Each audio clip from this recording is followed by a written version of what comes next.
है एक ऐसे यूनिवर्स की जहाँ पर ताकत ही सब कुछ है। ताकत की लालच में आकर कोई भी किसी और के बारे में नहीं सोचता और यूं ही वो लोग कमजोरों को परेशान करते हैं। हमारा हीरो लिंग वांग भी इन्हीं कमजोर लोगों में से एक था जो कि अपने मॉम डैड पर यूं ही जुल्म होता हुआ देखकर आखिरकार परेशान हो गया था। इसीलिए लिंग वांग फैसला करता है कि चाहे कुछ भी हो जाए अब वो हर हाल में इमोर्टल बनकर दिखाएगा ताकि वो अपनी फैमिली की हिफाजत कर सके।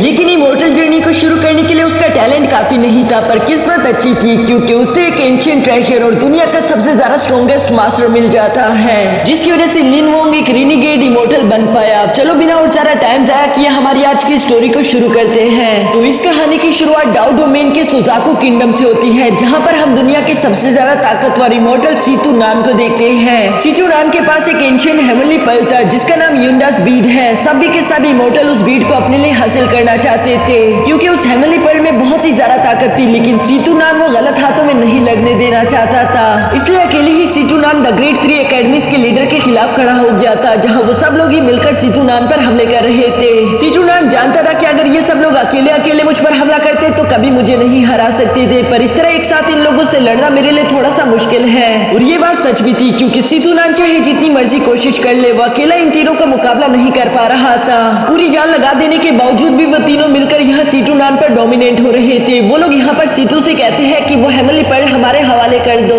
तब हम तुम्हें जिंदा छोड़ देंगे। पर सीतू नान को अपनी जान की परवाह नहीं थी। वो आखिरी बार अपने फायर फिनिक्स की पावर्स का इस्तेमाल करते उन तीनों का मुकाबला करने की कोशिश करता है, पर ज्यादा देर तक फाइट करने की वजह से उसकी एनर्जी ऑलमोस्ट खत्म हो चुकी थी। वो जानता था कि अब मैं सिर्फ आखिरी अटैक ही इस्तेमाल कर पाऊंगा, जिसके दौरान मुझे हेवनली एंशिएंट पर्ल को भी बचाना होगा। ये कहते हुए हम देखते हैं कि वो फिंगर डेथ टेक्निक को एक्टिवेट कर लेता है, जो कि एक सेल्फ डिस्ट्रक्ट टेक्निक है। दूसरे एलिट जानते थे कि ये उन लोगों के पास आखिरी मौका है, इससे पहले कि ये टेक्निक एक्टिवेट हो जाए हमें वो पर्ल छीनना ही होगा। तो कहते हैं वो सब लोग एक साथ आगे बढ़कर उस पर्ल को खींचने की कोशिश करने वाले थे, तभी अचानक सीतू नान की बॉडी यहाँ पर सेल्फ डिस्ट्रक्ट हो जाती है, जिसकी वजह से वहाँ पर एक बहुत बड़ा एनर्जी ब्लास्ट हो गया था। और साथ ही हम देखते हैं कि सीतू नान की सोलो सी बीड में अब्सॉर्ब होकर कहीं खो चुकी। बैकग्राउंड में हमें सीतू नान की आवाज सुनाई देती है जो कि कह रहा था कि एक वक्त आएगा जब ये बीड अपने मालिक को चूज करेगी और तब मैं एक वक्त आएगा जब ये बीड अपने मालिक को चूज करेगी और तब मैं वापस लौटूंगा। यहाँ इस हादसे को इसके बाद 10,000 साल गुजर गए थे, कोई भी उस हेवनली एंशिएंट पर्ल को दोबारा ढूंढ नहीं पाया। साथ ही हम लोगों को जाओ कंट्री का सीन दिखाया जाता है, जहाँ हम लोग अपने हीरो लिंग वांग को पहली दफा देख पा रहे थे। लिंग वांग को पढ़ने का बहुत ही शौक था, वो बचपन से बहुत ज्यादा समझदार है, लेकिन उसकी पावर्स बहुत ही ज्यादा कम थी। लिंग वांग की फैमिली में सिर्फ उसके मॉम एंड डैड ही थे, जहाँ पर ये तीनों मिलकर लकड़ी का काम करके अपना घर का गुजारा करते थे। इन लोगों की हालत कुछ ज्यादा अच्छी नहीं थी और तीनों एक साथ रहने की वजह से काफी ज्यादा खुश भी थे। यहाँ पर हम देखते हैं कि लिंग वांग के मॉम डैड इसी बारे में बात कर रहे थे कि जल्दी एग्जाम शुरू होगा, जिस एग्जाम की एंट्री के लिए इन लोगों ने कुछ पैसे जमा किए थे ताकि ये लोग लिंग वांग के एकेडमी में भेज सके और वो अच्छे से अपनी पढ़ाई पूरी कर सके। लेकिन तभी अचानक यहाँ इन लोगों के घर 3 बिन बुलाए मेहमान आ जाते हैं, जिनसे लिंग वांग के फादर ने पहले कुछ उधार लिया था और वो लोग यहाँ इसलिए आए थे ताकि वो लिंग वांग के फादर से इंटरेस्ट ले सके। वो यहाँ पर तोड़-फोड़ करते हुए उनसे जितना भी पैसा होता है सारा लेकर वहाँ से जाने लगे थे। लिंग वांग की मॉम और डैड उनके सामने भीख मांगते हुए कहते हैं कि प्लीज इस बार हमसे इंटरेस्ट ना लीजिए, हम नेक्स्ट मंथ डबल दे देंगे क्योंकि ये हमारी बेटी के फ्यूचर का सवाल है, उसकी टेस्ट एंट्री के लिए ये पैसे बहुत ही जरूरी है। और वो तीनों लोग तो काफी कमीने थे, वो यहाँ इन लोगों पर कोई रहम ना खाते हुए कहते हैं कि अगले महीने का इंटरेस्ट तैयार रखना वरना हम इससे भी ज्यादा तोड़-फोड़ करेंगे। दूसरी तरफ लिंग वांग अपने पेरेंट्स को यूं गिड़गिड़ाता हुआ देखकर उनसे कहते हैं कि आपको भीख मांगने की कोई जरूरत नहीं, वैसे भी मुझे ऐसा फ्यूचर नहीं चाहिए जिसके लिए मेरे पेरेंट्स को भीख मांगनी पड़ी हो। अब यहाँ उन तीनों पुलिस के जाने के बाद लिंग वांग के पेरेंट्स रोते हुए काफी ज्यादा उदास हो गए थे। वो लिंग वांग से माफी मांगते हुए कहते हैं कि हमें माफ कर देना, हम अच्छे पेरेंट नहीं बन पाए क्योंकि हमने तुम्हें बिल्कुल भी अच्छी जिंदगी नहीं दी और अब हमने जब इतनी मुश्किल से तुम्हारे लिए पैसे जमा किए थे वो भी चले गए, मतलब तुम इस बार भी एकेडमी का टेस्ट नहीं दे पाओगे। लिंग वांग भी इस बात से उदास तो हो गया था, लेकिन वो अपने पेरेंट्स को ज्यादा परेशान नहीं करना चाहता था। तभी अचानक यहाँ पर लिंग वांग के 4th अंकल आ जाते हैं जो कि इस घर की ऐसी हालत देखकर समझ गए थे कि यहाँ पर क्या हुआ होगा। वो अपने भाई को बताते हैं कि मैं यहाँ एक जरूरी काम से आया, तुम्हें तो मालूम होगा कि हैंग यू सेक्ट हमारी जाओ किंगडम का एक बहुत ही मशहूर सेक्ट है जो कि फिलहाल इमोर्टल कल्टीवेशन के लिए न्यू डेसिबल्स को रिक्रूट कर रहा है। हमारी वांग फैमिली के पास 3 लोगों का खोटा है, इसलिए मैं यहाँ पर आया था कि तुम लिंग वांग को मेरे साथ भेज दो, उसे भी इमोर्टल कल्टीवेटर की जर्नी को शुरू करना चाहिए। जो सुनकर लिंग वांग के फादर बिल्कुल भी एग्री नहीं होते क्योंकि वो जानते थे कि इमोर्टल कल्टीवेटर जर्नी काफी ज्यादा खतरनाक होती है, जिसमें मेरी बेटी की जान भी जा सकती है। दूसरी तरफ लिंग वांग अपने पेरेंट्स को यूं बुली होता हुआ देखकर अब तंग आ चुका था। वो अपने पेरेंट्स को मनाते हुए कहता है कि मुझे जाना चाहिए, मैं वैसे भी इमोर्टल कल्टीवेटर जर्नी को शुरू करने के बारे में बहुत वक्त से पढ़ रहा हूँ और मैं इसमें बहुत ही इंटरेस्टेड भी हूँ। हाँ माना ये जर्नी बहुत ज्यादा खतरनाक है, लेकिन मैं आप लोगों से वादा करता हूँ कि मैं आपको निराश नहीं करूंगा। ये सब बातें कहते हुए लिंग वांग यहाँ अपने पेरेंट्स के सामने झुक गया था। इसी तरह से वो अपने पेरेंट्स को लगातार मनाने की कोशिश करता है, जहाँ आखिरकार लिंग वांग के पेरेंट्स भी एग्री हो चुके थे। वो अपने साथ लिंग वांग को लेकर यहाँ वांग फैमिली में आ जाते हैं, जहाँ पर बाकी के 2 डिसाइपल भी पहले से मौजूद थे। उनमें से पहले डिसाइपल का नाम वांग हाओ है जबकि दूसरे डिसाइपल का नाम वांग जाओ था। उसकी ताकत काफी ज्यादा थी, इसलिए वो लिंग वांग का मजाक बनाते हुए कहता है कि अब ये लकड़ी के काम करने वाले भी हमारे साथ इमोर्टल कल्टीवेशन करेंगे। वो यूं ही लगातार यहाँ लिंग वांग को नीचा दिखा रहा था, जबकि वहाँ पर मौजूद सब लोग यहाँ वांग जाओ के बारे में बात कर रहे थे कि इस लड़की का टैलेंट कमाल का है। यहाँ ये सारी बातें तो चल ही रही थी, तभी कुछ देर बाद वहाँ हैंग यू सेक्ट से एक इमोर्टल वांग फैमिली में आ जाता है ताकि वो इन डिसाइपल को अपने साथ लेकर जा सके। वो इमोर्टल भी यहाँ पर आने के बाद वांग जाओ को तो खुद से ही जानता था क्योंकि इसकी तारीफें उसने काफी सुनी थी, जबकि वांग हाओ और वांग खुद का इंट्रोडक्शन खुद ही कराते हैं। इसके बाद हम देखते हैं कि उस इमोर्टल ने यहाँ पर कुछ और फ्लाइंग सोर्स भी समन कर ली थी ताकि वो इन तीनों को यहाँ अपने साथ हैंग यू सेक्ट एग्जाम के लिए लेकर जा सके। यहाँ जाने से पहले वांग लिंग उस इमोर्टल से कहता है कि मैं जाने से पहले अपने पेरेंट्स से आखिरी बार मिलना चाहता हूँ और ये कहते हुए वांग लिंग फौरन अपने पेरेंट्स के पास जाकर उनसे ब्लेसिंग लेता है। साथ ही साथ वो अपने पेरेंट्स से कहता है कि मेरी फिक्र ना करना, मैं आप लोगों से वादा करता हूँ कि मुझे कुछ नहीं होगा, मैं जिंदा ही वापस लौट कर आऊंगा। जिस पर उसके पेरेंट्स भी खुश होते हुए कहते हैं कि हमें तुम पर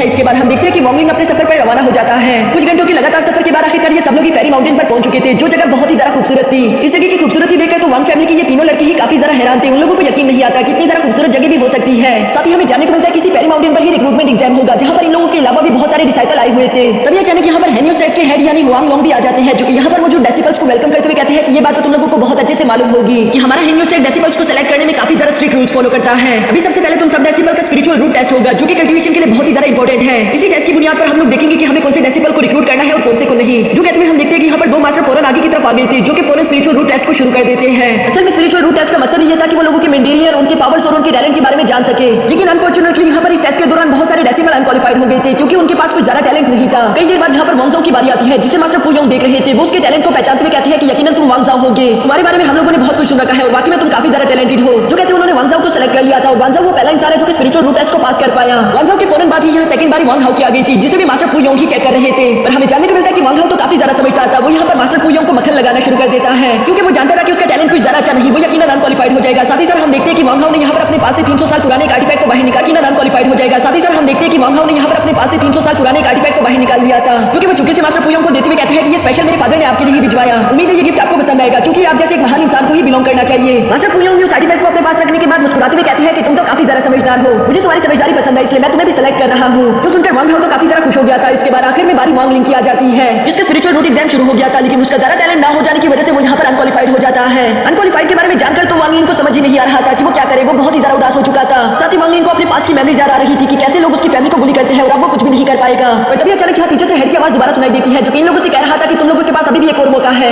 जिन लोगों का टैलेंट ज्यादा होता है उन लोगों का तो हम स्पिरिचुअल रूट एग्जाम लेकर ही सिलेक्शन कर सकते हैं, लेकिन तुम लोगों में से कुछ लोग ऐसे भी होंगे जिन लोगों की विल पावर बहुत ही ज्यादा होगी, वो लोग भी अच्छे से कल्टीवेशन कर सकते हैं। इसलिए हमारा हेनियो सेट तुम लोगों को एक और मौका देगा। तुम लोगों को लेडर टेस्ट को पास करना है, जिसके दौरान इन डेसिबल्स को लेडर पर चढ़ते हुए रास्ते की मुश्किलात को पार करना है। और इन लोगों के पास सिर्फ सूरज डूबने तक का ही वक्त था। अगर सूरज डूबने से पहले इन लोगों ने ऊपर पड़ा हुआ लेटर हासिल कर लिया तो ये लोग रजिस्टर्ड डेसिबल बन पाएंगे। ये जानकर तो सारे के सारे डेसिबल खुश हो गए थे और वो फौरन ही लेडर पर चढ़ना शुरू कर देते हैं, जहां रास्ते में उन लोगों पर काफी मुश्किलात आ रही थी, जैसे कि उन लोगों की बॉडी पर आग लगना या फिर उन लोगों को बिजली के झटके पड़ना। यहाँ पर ये सारी मुसीबतें होने के बावजूद भी डेसिबल एक दूसरे को परेशान कर रहे थे। वांग लिंग को भी ऊपर चढ़ने में काफी ज्यादा मुश्किल हो रही थी। वो अपने सामने लोगों को गिरता हुआ देखकर काफी परेशान भी हो गया था। पर वांग लिंग हर हाल में इमॉर्टल बनना चाहता था, इसलिए वो किसी भी बात की परवाह न करते हुए यूं ही लेडर पर आगे की तरफ चढ़ता जाता है, जहां उसके हाथ जख्मी होने की वजह से वो अचानक ही एक लावा वाली जगह में पहुंच गया था, जिसे देखकर वो अपने मन में कहता है कि जरूर ये एक इल्यूजन होगा। लेकिन जैसे ही वांग लिंग उसमें आगे कदम रखने की कोशिश करता है, उसे बहुत ही ज्यादा पेन हो रहा था। वो अपने मन में कहता है कि बेशक ये एक इल्यूजन है, लेकिन इसका दर्द भी रियल से कुछ ज्यादा कम नहीं। और ये कहते हुए वांग लिंग लगातार उस दर्द को बर्दाश्त करते हुए यूं ही उस लावा में गुजरते हुए आगे की तरफ बढ़ता जा रहा था, जहां रास्ते की सारी तकलीफें बर्दाश्त करने के बाद आखिरकार वांग लिंग उस लेडर के टॉप पर पहुंच जाता है। वांग लिंग की हालत अब तक बहुत ही खराब हो चुकी थी। वो टेंपल को अपने सामने देख पा रहा था, लेकिन वहां तक पहुंचने के लिए वांग लिंग के पास कोई रास्ता नहीं। वांग लिंग बेचारा परेशान होते हुए कहते हैं कि यहाँ पर अगर कोई ब्रिज नहीं तो मैं इस खाई को पार कैसे करूंगा।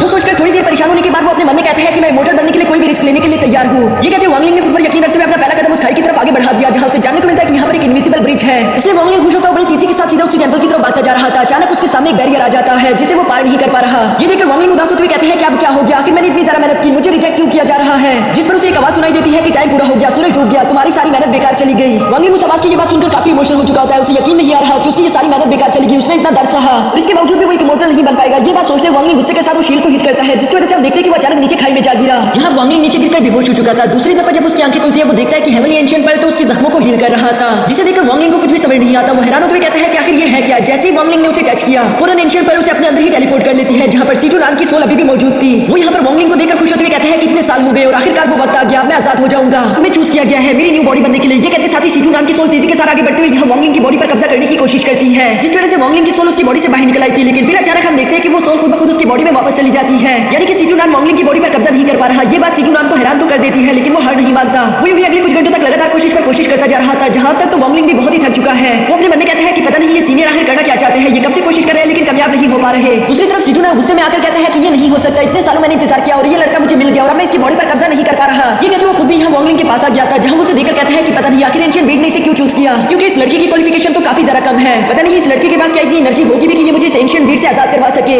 दूसरी तरफ वांग लिंग सीटू नाम के सामने खड़ा होकर कहता है कि सीनियर, मैं जानता हूँ कि आप एक इमॉर्टल हैं, मैं खुद भी इमॉर्टैलिटी सीखना चाहता हूँ, तो क्या प्लीज आप मुझे सिखाएंगे। जिस पर सीटू नाम उस पर हंसते हुए कहता है कि नहीं, तुम्हारी क्वालिफिकेशन बहुत ही लो है। ये बात सुनकर वांग लिंग को तो अच्छा नहीं लगता। वो सीटू नाम से कहता है कि हाँ ये बात सच है कि मैं बिल्कुल एक ऑर्डिनरी इंसान की तरह पैदा हुआ, लेकिन मैं एक आम इंसान की तरह मर जाऊँ ये बात लाजमी नहीं। पर सीटू नाम अभी भी उसे अपना डिसाइपल नहीं बनाना चाहता था, इसलिए वो उसे फौरन एंशिएंट ब्रीड से बाहर निकाल देता है। जहाँ बाहर आने के बाद अचानक वांग लिंग को अपने पेरेंट्स की आवाज सुनाई देती है, यानी कि वो वांग लिंग को ढूंढ रहे थे और वो वांग लिंग को जिंदा सलामत देखकर काफी ज्यादा खुश होते हुए कहते हैं कि थैंक गॉड तुम जिंदा हो, हमें तो लगा कि हमने तुम्हें खो दिया। दूसरी तरफ एल्डर फू योंग भी यहीं पर मौजूद थे, जो कि वांग लिंग की बहादुरी देखकर खुश होते हुए कहते हैं कि तुमने तो मुझे इंप्रेस कर दिया। बेशक तुम थोड़े से लेट हो चुके थे, लेकिन मैं फिर भी तुम्हारे लिए एक्सेप्शन मैं अपना रजिस्टर्ड डेसिबल बनाने के लिए तैयार हूँ। वांगलिंग बेचारा तो इनर डेसिबल बनना चाहता था, लेकिन ये बात भी उसके लिए काफी ज्यादा खुशी वाली थी, इसलिए वो इसे एक्सेप्ट कर लेता है। जबकि ये बात सुनकर एल्डर फुयोंग यहाँ पर अपने सीनियर डेसिबल से कहते हैं कि ठीक है, वांगलिंग को अपने साथ ले जाओ। जहाँ एक बार फिर से वांगलिंग को अपने पेरेंट्स से अलविदा लेना पड़ा। रास्ते में जाते हुए वांगलिंग अपने मन में यही सोच रहा था कि चाहे कुछ भी हो जाए, एक दिन मैं कोल्ड डेसिबल बनकर दिखाऊंगा। इसके बाद नेक्स्ट सीन में हम देखते हैं कि वो सीनियर डेसिबल वांगलिंग को अपने साथ हेन्यू सेट ले आया था और वो उसे यहाँ के रूल्स के बारे में बताना शुरू कर देता है। साथ ही वो वांगलिंग को बताता है कि यहाँ पर मौजूद डेसिबल्स को रैंकिंग के हिसाब से बांटा गया। सफेद कपड़ों वाले सबसे ज्यादा टॉप डेसिबल होते हैं, उसके बाद सेकंड पोजीशन पर रेड सूट वाले आते हैं और थर्ड पर तो येलो सूट्स वाले और ग्रे सूट वाले सबसे आखिरी है, जिन्हें हम अपने इनर डिसाइपल नहीं मानते, बस वो एक रजिस्टर्ड डिसाइपल होते हैं। ये सब बातें बताने के बाद वो सीनियर डिसाइपल यहाँ वांगलिंग को ब्रदर लियो के पास छोड़कर वहां से चला जाता है। जहाँ हम देखते हैं कि ब्रदर लियो तो काफी ज्यादा घमंडी और बदतमीज इंसान था, क्योंकि वो वांगलिंग से एक बार भी सही मुंह से बात नहीं करता।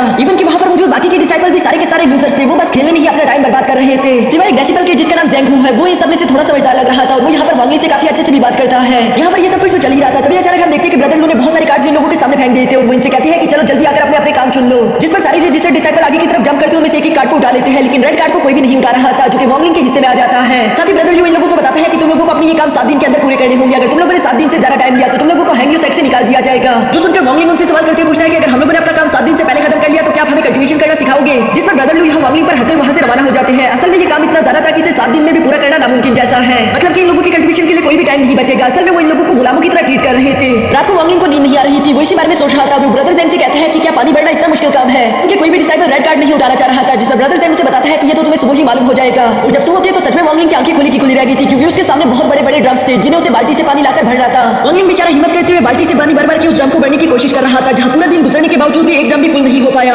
ये देखकर वांगलिंग को निराशा जरूर होती है, लेकिन वो अपने मन में कहते हैं कि अभी भी मेरे पास 6 दिन है, मैं यकीनन इन ड्रम्स को कंप्लीट कर लूंगा। इसी तरह से नेक्स्ट डे भी वांगलिंग पूरा मन लगाकर अपना काम करता जा रहा था, जहां इतना ज्यादा काम करने की वजह से हम देखते हैं कि वांगलिंग के हाथ तो छिल चुके थे। उसे अपने जख्मों को देखकर काफी तकलीफ हो रही थी। तभी अचानक वांगलिंग को वही केव वाला सीन याद आता है, जहां एंशिएंट पर्ल ने वांगलिंग के जख्मों को ठीक कर दिया था। इसलिए वांगलिंग फौरन उस पर्ल को निकालते हुए पानी में रख देता है, जिस पानी से हाथ धोने की वजह से हम देखते हैं कि वांगलिंग के जख्म ठीक हो गए। साथ ही उस पानी को पीने की वजह से हम देखते हैं कि वांगलिंग की सारी थकान भी खत्म हो चुकी थी, जो देखकर तो वांगलिंग बहुत ही ज्यादा खुश हो चुका था। इसके बाद हमें यहाँ रात का सीन दिखाया जाता है, जहाँ एक हुडी वाला इंसान ब्रदर लियो से मिलने के लिए आया हुआ था। वो ब्रदर लियो को बताता है कि ये हेन्यू सेट बहुत ही ज्यादा नॉर्मल सेट है, जहाँ के डेसिबल इतने ज्यादा पावरफुल तो नहीं, लेकिन फिर भी ये लोग इस लिंगशिन माउंटेन पर घूमते रहते हैं। मुझे लगता है कि यहाँ पर एक कीमती आर्टिफैक्ट है, जो कि इनमें से किसी डेसिबल को कभी ना कभी मिल सकता है। वो आर्टिफैक्ट हमें इमोर्टैलिटी तक पहुंचाने में काफी मदद करेगा, तो अगर तुम्हें कोई चीज अजीब लगे तो फौरन मुझे भी उसके बारे में बता देना। जिस पर ब्रदर लियो कहता है कि आप बिल्कुल फिक्र ना करें, मैं समझ गया। अगर मेरे किसी भी डेसिबल को वो ट्रेजर मिलता है तो मैं उसे छीन कर आपको दे दूंगा। इसके बाद हमें नेक्स्ट डे का सीन दिखाया जाता है, जहाँ वांगलिंग काफी ज्यादा केयरफुली ओट्स जमा कर रहा था, क्योंकि वो बहुत ही ज्यादा प्योर वाटर होता है। इसमें एंशिएंट आर्टिफैक्ट के डालने की वजह से उसकी पावर्स और भी ज्यादा बढ़ चुकी थी, जिसको पीने की वजह से वांगलिंग महसूस कर पा रहा था कि अचानक वो काफी ज्यादा स्ट्रांग हो चुका है, उसकी एनर्जी बढ़ गई। मास्टर सीटू भी एंशिएंट पर्ल के अंदर से ये सारा नजारा देखकर कहते हैं कि मानो ना मानो इस लड़के के पास दिमाग जरूर है, क्योंकि इस लड़की ने उसका इस्तेमाल करके एंशिएंट पर्ल के वाटर एट्रीब्यूशन को और ज्यादा बढ़ा दिया।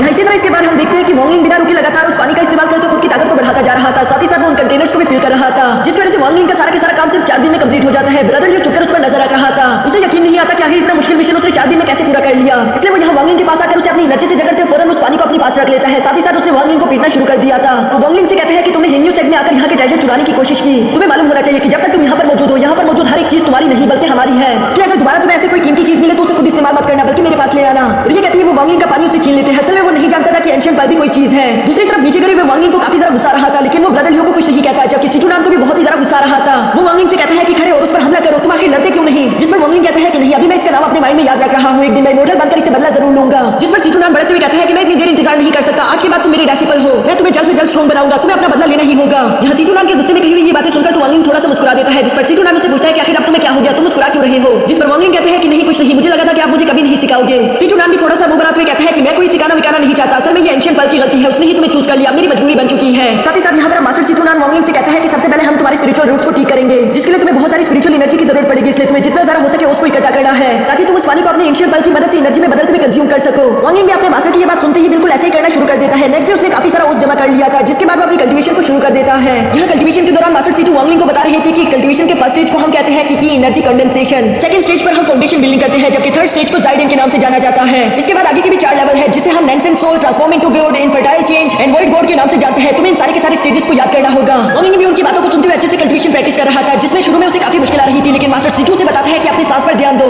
जितने तुम उसे कंट्रोल रखोगे उतनी अच्छे से कल्टीवेशन प्रैक्टिस कर पाओगे। साथ ही साथ मास्टर सीटू यहाँ पर वांगलिंग को बताते हैं कि बहुत ही जल्दी तुम दूसरों से कल्टीवेशन में आगे निकल जाओगे, क्योंकि यहाँ एंशिएंट पर्ल में कल्टीवेशन करने के 10 घंटे बाहर के 1 घंटे के बराबर है, यानी कि तुम कम अरसे में ही बहुत ज्यादा कल्टीवेशन कर लोगे। वांगलिंग उनकी ये बात सुनकर काफी ज्यादा खुश हो गया था और वो यूं ही दिन ब दिन प्रैक्टिस करता रहा। जहाँ एक दिन वांगलिंग देखता है कि मास्टर फुयान यहाँ इन लोगों से मिलने के लिए आए हुए थे। वो एक डेसिबल को प्रमोट करके आज येलो ड्रेस देने वाले हैं, यानी आज के दिन इन रजिस्टर्ड डेसिबल में से कोई ना कोई प्रमोट होकर इनर डेसिबल बन जाएगा, जिसके लिए सब लोग काफी ज्यादा एक्साइटेड थे। लेकिन हम देखते हैं कि वांगलिंग काफी ज्यादा शांति के साथ अपनी जगह पर खड़ा था, इसलिए एल्डर फुयान उसे चूज कर लेते हैं। वो उसे कहते हैं कि मैंने देखा कि तुम पिछले कई दिनों से बहुत मेहनत कर रहे हो। साथ ही एल्डर फुयान यहाँ पर हिसाब से अपने पास एलेक्सर निकालकर यहाँ वांगलिंग को पकड़ा देती है, जिसे वांगलिंग को खाना होगा। इस एलेक्सर को खाते साथ ही वांगलिंग प्रमोट होकर येलो सूट में चला जाएगा और ट्रेडिशन कंप्लीट हो जाएगा। वांगलिंग भी बिल्कुल ऐसे करता है, जिसकी वजह से ब्रदर ज़ैंग को तो काफी ज्यादा खुशी हो रही थी, लेकिन वहां पर मौजूद बाकी डिसाइपल इस बात से खुश नहीं थे, क्योंकि वो लोग यही बात कर रहे थे कि हम लोगों ने भी बहुत मेहनत की, हम लोगों को आखिर ये मौका क्यों नहीं मिला। वांगलिंग उन लोगों की बातों पर ध्यान न देते हुए अपने येलो सूट को पहनने के बाद भी लगातार अपनी कल्टीवेशन प्रैक्टिस उसी मेहनत के साथ कर रहा था। साथ ही हम देखते हैं कि मास्टर सीटू ने यहाँ वांगलिंग को ग्रेविटेशनल पुल टेक्निक भी सिखा दी थी, यानी कि वो बिना किसी चीज को टच करे अपने मेंटल पावर से हिला सकता है। वांगलिंग तो इस बात से काफी ज्यादा खुश था, जबकि मास्टर सीटू से बताते हैं कि अभी तक तुमने इसे अच्छे से मास्टर नहीं किया, अगर तुम इस टेक्निक को अच्छे से सीख लो तो ये तुम्हारी काफी ज्यादा काम आएगी। तभी अचानक यहाँ वांगलिंग को अपने ब्रदर जोंग की आवाज सुनाई देती है, जहाँ ब्रदर ज़ैंग ब्रदर लुओ के साथ बहस कर रहा था, क्योंकि ब्रदर लियो ने यहाँ ब्रदर ज़ैंग को इस एकेडमी से निकाल दिया। वो यही बहाना दे रहा था कि तुमने 7 दिन के अंदर अपने मिशन को कंप्लीट नहीं किया, इसलिए तुम्हें यहाँ से निकाला जा रहा है। लेकिन ब्रदर ज़ैंग जानता था कि उसके काम को बीच में ब्रदर लुओ ही नहीं बिगाड़ा है, उसमें उसकी कोई गलती नहीं थी। जब ब्रदर लियो उसकी बात नहीं मानता तो ब्रदर ज़ैंग कहते हैं कि मुझे तुम्हारे सारे काले राजों के बारे में मालूम है, और मैं ये भी जानता हूँ कि तुम किसी और से छुप-छुप कर मिल रहे हो, जिसने तुम्हें एक तलिस्म भी दिया था।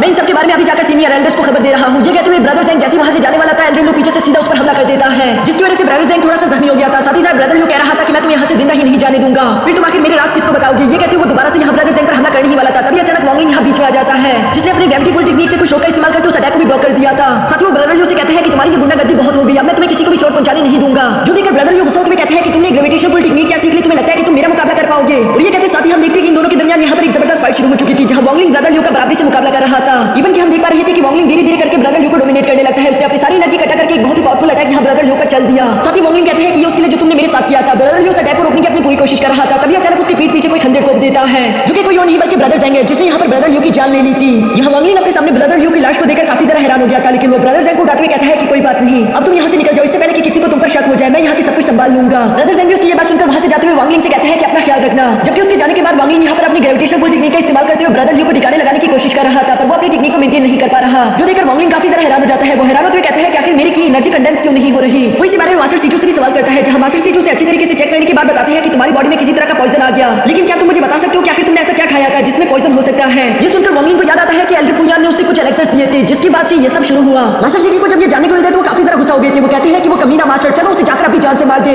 जिस पर वांगलिंग उन्हें शांत कराते हुए कहते हैं कि ये लड़ने का सही वक्त नहीं, अभी फिलहाल मुझे खुद को रिकवर करने पर ध्यान देना होगा। क्या आपके पास जहर का कोई एंटीडोट है। जिस पर मास्टर सीटू कहता है कि नहीं, जहर का मेरे पास तो कोई एंटीडोट नहीं, लेकिन तुमने ये बात तो सुनी होगी कि सिर्फ जहर को जहर ही काट सकता है, इसलिए तुम्हें एक पावरफुल जहर का इस्तेमाल करना होगा, जिसकी वजह से तुम इसे डिटॉक्सिफाई कर सकते हो, लेकिन इस प्रोसेस में तुम्हें बहुत ज्यादा तकलीफ होगी, और अगर तुमने ऐसा ना किया तो तुम दोबारा कभी भी अपनी की एनर्जी कंडेंस नहीं कर पाओगे, ना तो तुम कभी कल्टीवेशन और ब्रेक थ्रू कर पाओगे। दोस्तों वैसे आप लोग सोच रहे होंगे कि आखिर मास्टर फुयान ने वांगलिंग को जहर क्यों दिया। तो असल में उन्हें शक हो गया कि वांगलिंग के पास वो कीमती ट्रेजर होगा जिसकी वो तलाश कर रहे हैं। अगर आप लोगों को याद हो तो एक हुडी वाला इंसान ब्रदर लू से मिलने के लिए आया करता था, मुझे लगता है कि वो जरूर एल्डर फुयान ही होंगे, जिन्हें वांगलिंग पर शक हो गया और वो इसलिए उसे कमजोर करना चाहते हैं ताकि वो उससे उस आर्टिफैक्ट को छीन सके। साथ ही वो अपनी ट्रू आइडेंटिटी भी किसी के सामने रिवील नहीं करना चाहते। यहाँ इसके बाद हमें कुछ दिनों बाद का सीन दिखाया जाता है, जहाँ हमें जानने को मिला कि हेंग्यू सेट और डाउ सेट के दरमियान एक्सचेंज कंपटीशन होने वाला था। इसलिए डाउ सेट के लोग यहाँ पे पॉइजन सेंटीपीड का इस्तेमाल करते हुए हेंग्यू सेट आ चुके थे। इस पॉइजन सेंटीपीड को देखकर वहाँ पर मौजूद सब लोग काफी ज्यादा हैरान थे। वो लोग आपस में बात करते हुए कहते हैं कि ये 20-300 साल पुराना है, जिसकी एक बूंद जहर भी किसी को मारने के लिए काफी होगी। वांगलिंग तो ये सुनकर काफी ज्यादा खुश हो गया था। वो अपने मन में कहता है कि मुझे भी इसी चीज की इंतजार था। साथ ही हम यहाँ पर डाउ सेट के लोगों को देखते हैं, जिनमें एक खूबसूरत लड़की भी थी, उसके पास चार्म इफेक्ट था, यानी कि जो भी इंसान उसके आसपास आ जाए वो उसे अपने प्यार के इल्यूजन में फंसा सकती थी। वहाँ पर मौजूद सारे डेसिबल उसके चार्म इफेक्ट में फंस चुके थे।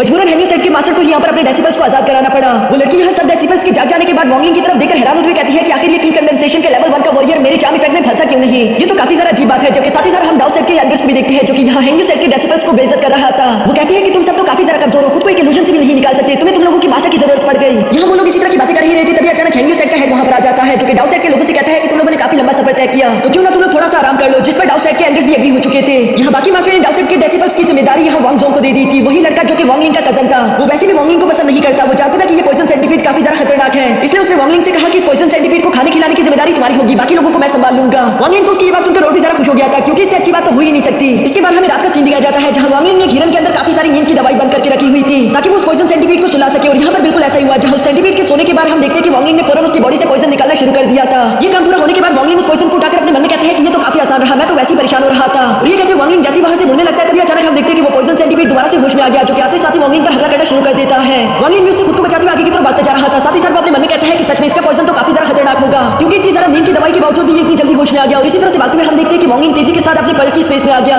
जहां वो पॉइजन सेंटीपीड इसको फॉलो नहीं कर सकता। यहाँ आने के बाद हम देखते हैं कि वांगलिंग ने फौरन उस पॉइजन को पी लिया ताकि वो अपनी बॉडी में पहले मौजूद पॉइजन को जल्द से जल्द खत्म कर सके। हम देखते हैं कि यहाँ पर ये प्रोसेस काफी ज्यादा मुश्किल हो रहा था, क्योंकि वांगलिंग के मुंह से खून निकल रहा था। मास्टर सीटू भी ये देखकर वांगलिंग के लिए परेशान हो गए थे। वो वांगलिंग से कहते हैं कि प्लीज मरना नहीं, अगर तुम्हें कुछ हो गया तो अगले हजारों साल तक दोबारा मैं यहीं पर कैद हो जाऊंगा। वांगलिंग भी उनकी ये बात सुनकर कहता है कि मास्टर आप बिल्कुल फिक्र ना करें, चाहे कुछ भी हो जाए, आपका ये डेसिबल आपको यहाँ से आजाद करवा कर ही छोड़ेगा। मास्टर सीटू वांगलिंग की ये बात सुनकर काफी ज्यादा खुश हो जाता है और ऐसा लग रहा था जैसे कि अब वो वांगलिंग को पसंद करने लगा हो। आखिरकार मास्टर सीटू ने दिल से वांगलिंग को अपना न्यू डेसिबल कबूल कर लिया। यहाँ पर हम देखते हैं कि लगातार की कंडेंसेशन प्रैक्टिस करने की वजह से वांगलिंग ने अपना पॉइजन खत्म कर दिया। साथ ही साथ उसका लेवल भी ब्रेक थ्रू हो रहा था, जो देखकर मास्टर जी जो हैरान होते हुए कहते हैं कि ये आखिर कैसे पॉसिबल है, क्योंकि वांगलिंग का लेवल की कंडेंसेशन लेवल 1 से बढ़ता सीधा लेवल 14 पर जाकर रुक गया। इन सब चीजों की वजह से वांगलिंग तो काफी ज्यादा खुश हो गया था। अब हमें कुछ देर बाद का सीन दिखाया जाता है जहां वांगलिंग अपने पर्ल के स्पेस से बाहर आ गया था। तभी अचानक डाउनसाइड के कुछ मेंबर वांगलिंग को ढूंढकर उसे कहते हैं कि तुम वांगलिंग हो ना, तुम ही थे वो जिसने हमारे सेंटीपीड को खाना खिलाना था। तुम बताओ कि आखिर तुमने हमारे सेंटीपीड के साथ क्या किया, क्योंकि जब से तुम उसे खाना खिलाकर आए हो तब से वो अजीब बिहेव कर रहा है। वांगलिंग उन लोगों की बातें सुनकर कहता है कि मुझे नहीं मालूम कि आखिर तुम किस बारे में बात कर रही हो, क्योंकि मैं जब उसे खाना खिलाकर आया था तब तक तो वो ठीक था। ये सुनकर डाउनसाइड के डेसिबल गुस्सा होते हुए कहते हैं कि आखिर हमसे झूठ बोलने की तुम्हारी हिम्मत कैसी हो रही है, कहते वो आगे बढ़कर वांगलिंग पर हमला करना चाहते थे। लेकिन तभी अचानक यहाँ बीच में एल्डर फुयांग आ जाता है, जिन्होंने उन डेसिबल्स को बीच में रोक दिया था। साथ ही साथ उनसे कहता है कि अभी तक कंपटीशन शुरू नहीं हुआ, तुम लोग यहाँ हेलियोसाइड में आकर हमारे डेसिबल्स को बुली नहीं कर सकते, वरना तुम लोगों को डिस्क्वालीफाई कर दिया जाएगा। जो सुनकर डाउनसाइड के वो डेसिबल शांत होते हुए कहते हैं कि ठीक है, हम तुम लोगों को एक्सचेंज कंपटीशन में देख लेंगे, हर चीज का हिसाब लेंगे। ये कहते हुए डाउनसाइड के डेसिबल यहाँ से चले जाते हैं। जबकि इसके बाद हम वांगलिंग को देखते हैं जो कि मास्टर फुयांग का शुक्रिया अदा कर रहा था। वो उनकी तारीफें करते हुए खुद को काफी ज्यादा कमजोर शो करने की कोशिश करता है, जैसे कि वो अकेला कुछ भी ना कर पाता। वो मास्टर से कहते हैं कि आपने मेरी जान बचा ली, वरना पता नहीं मेरे साथ क्या हो गया होता। जिस पर मास्टर फुयांग कहते हैं कि नहीं, तुम मेरे डेसिबल हो, ये तो मेरा फर्ज था। साथ ही वो वांगलिंग से कहते हैं कि कहीं तुम्हारी की कंडेंसेशन ठीक तो नहीं हो गई, मेरा मतलब तुमने की कंडेंसेशन अच्छे से प्रैक्टिस करना शुरू तो कर दिया होगा ना। वांगलिंग तो समझ चुका था कि आखिर इस कमीने ने क्या किया है, लेकिन फिर भी वो एक्टिंग करते हुए कहते हैं कि नहीं, मैं तो एक नकारा इंसान हूँ जो कि खुद के लेवल को नहीं बढ़ा पा रहा, लेकिन मैं पूरी कोशिश करूंगा कि एक्सचेंज कंपटीशन शुरू होने से पहले मैं लेवल 3 तक खुद को पहुंचा दूं। असल में एल्डर फुयांग यहाँ पर वांगलिंग की रियल पावर के बारे में नहीं जानते, क्योंकि कुछ दिनों पहले मास्टर सीटू ने वांगलिंग को एक सीक्रेट टेक्निक सिखाई थी जिसकी मदद से वो अपनी कल्टीवेशन को छुपा सकता है। लेकिन फिर भी एल्डर फुयांग को यहाँ वांगलिंग पर शक था। वो अपने मन में कहता है कि ये इंसान जितना सिंपल दिखता है ये उतना सिंपल है नहीं। पता नहीं क्यों मुझे ऐसा लगता है जैसे कि ब्रदर ल्यू की मौत में इस लड़के का भी कोई ना कोई हाथ है। यहाँ इसके बाद हमें एक्सचेंज कंपटीशन वाला दिन दिखाया जाता है, जहाँ पर हम एक बहुत ही ज्यादा खूबसूरत लड़की मिस ली को देखते हैं, जो कि अपने भाई के साथ लुओ सेक्स सिर्फ इस कंपटीशन को देखने के लिए यहाँ पर आई हुई थी। हमें जानने को मिलता है कि मिस ली काफी ज्यादा स्ट्रांग है और मुझे लगता है कि शायद यही हमारी सीरीज की हीरोइन भी होगी, क्योंकि ये दिखने में तो बहुत ही ज्यादा खूबसूरत है। साथ ही हम लोगों को नीचे अरीना का सीन दिखाया जाता है, जहाँ पर हेनियोसाइड के सामने डाउनसाइड के लोग जमा थे। कंपटीशन की सारी तैयारियां मुकम्मल हो चुकी थी। तभी अचानक हम हेनियोसाइड के हेड को देखते हैं जो कि ड्रैगन का इस्तेमाल करते हुए यहाँ अरीना में आ चुके थे, और वो बताते हैं कि इस एक्सचेंज कंपटीशन में यहाँ दोनों डेसिबल्स के दरमियान फाइट होगी और जिस भी सेट का डेसिबल आखिर तक मैदान में रहेगा वही सेट जीत जाएगा। चलो फिर इस कंपटीशन को शुरू करो, जिसके साथ ही ये जंग शुरू हो गई। सबसे पहले डाउनसाइड का एक डेसिबल तेजी के साथ यहाँ अरीना में आ गया, जिससे फाइट करने के लिए हेनियोसाइड का एक डेसिबल भी यहाँ अरीना में आ जाता है। लेकिन हम देखते हैं कि डाउनसाइड का वो डेसिबल तो बहुत ही ज्यादा पावरफुल था, क्योंकि हेनियोसाइड का डेसिबल उसके सामने सिर्फ कुछ मिनट भी अरीना में टिक नहीं पाता। ये देखकर वांगलिंग भी काफी ज्यादा हैरान होते हुए कहता है कि ये वॉरियर तो 13 लेवल की कई कंडेंसेशन पर है। यहाँ पर अपने हेनियोसाइड के डेसिबल को हारता हुआ देखकर हेनियोसाइड के मास्टर्स को काफी गुस्सा आ रहा था, जबकि डाउनसाइड के मास्टर उन लोगों को और परेशान करते हुए कह रहे थे कि तुम लोग चाहे अपने किसी भी डेसिबल को यहाँ मैदान में भेज दो, वो मेरी अकेले डेसिबल को भी नहीं हरा पाएगा। इसलिए बेहतर यही है कि तुम लोग अभी से हार मान लो। लेकिन हेनियोसाइड इतनी आसानी के साथ कहाँ हार मानने वाला था। हम देखते हैं कि ये सारी बातें सुनकर हेनियोसाइड का सबसे ज्यादा पावरफुल डेसिबल लू सॉन्ग यहाँ मैदान में फाइट करने के लिए बीच में आ जाता है, जिसे देखकर तो हेनियोसाइड के लोग काफी ज्यादा खुश हो गए थे, क्योंकि वो सब लोग उसे काफी ज्यादा एडमायर करते थे। वांगलिंग ब्रदर सॉन्ग को यहाँ अरीना में आता हुआ देखकर अपने मन में कहता है कि बेशक ब्रदर सॉन्ग की शो टेक्निक अच्छी है, लेकिन मुझे नहीं लगता कि वो यहाँ पर पैंग को हरा पाएगा। और यहाँ पर मैदान में हुआ भी बिल्कुल ऐसा, क्योंकि हम देखते हैं कि ब्रदर लुओ सेंग ने अपने 1000 शो टेक्निक को एक्टिवेट कर लिया था, जिसे डाउनसाइड के पैंग ने काफी आसानी के साथ अपने सामने शील्ड बना के ब्लॉक कर लिया। लेकिन जब वो सेम टेक्निक का इस्तेमाल करते हुए लुओ सेंग पर हमला करता है तो लुओ सेंग उसको रोक नहीं पाता, और वो भी यहाँ पर 1 मिनट के अंदर ही इस राउंड को हार गया, जो देखकर हेनियोसाइड के लोग तो काफी ज्यादा शर्मिंदा हो चुके थे। यहाँ लगातार बैक टू बैक 2 फाइट जीतने की वजह से हम देखते हैं कि पैंग की हिम्मत तो काफी बढ़ चुकी थी। वो हेनियोसाइड के लोगों की बेइज्जती करते हुए कह रहा था कि क्या तुम लोगों में से कोई भी मर्द नहीं जो कि मेरा मुकाबला कर सके। मैं जानता ही था कि हेनियोसाइड के लोग डरपोक और कचरे से ज्यादा कुछ नहीं। ये कहते हुए डाउनसाइड का पैंग अपनी ताकत दिखाने के लिए नॉर्मल लोगों पर अपनी सोर्स से हमला करना शुरू कर देता है, जहां शील्ड ब्रेक करते हुए वो सोर्स सीधा यहाँ वांगलिंग के पेरेंट्स की तरफ ही जा रही थी। वांगलिंग ये देखकर बड़ी तेजी के साथ अपनी जगह से मूव करता हुआ सीधा अपने पेरेंट की तरफ जंप करता है, जिसके साथ ही हमारा ये एपिसोड यहीं पर खत्म हो गया। अब हमें नेक्स्ट एपिसोड में देखने को मिलेगा कि वांगलिंग क्या यहाँ पर डाउ पैंग को हरा पाएगा या नहीं, जिसके लिए मैं चाहता हूँ कि अगर आप लोगों को वीडियो अच्छी लगी तो वीडियो को लाइक कर देना और एक प्यारा सा कमेंट भी कर देना।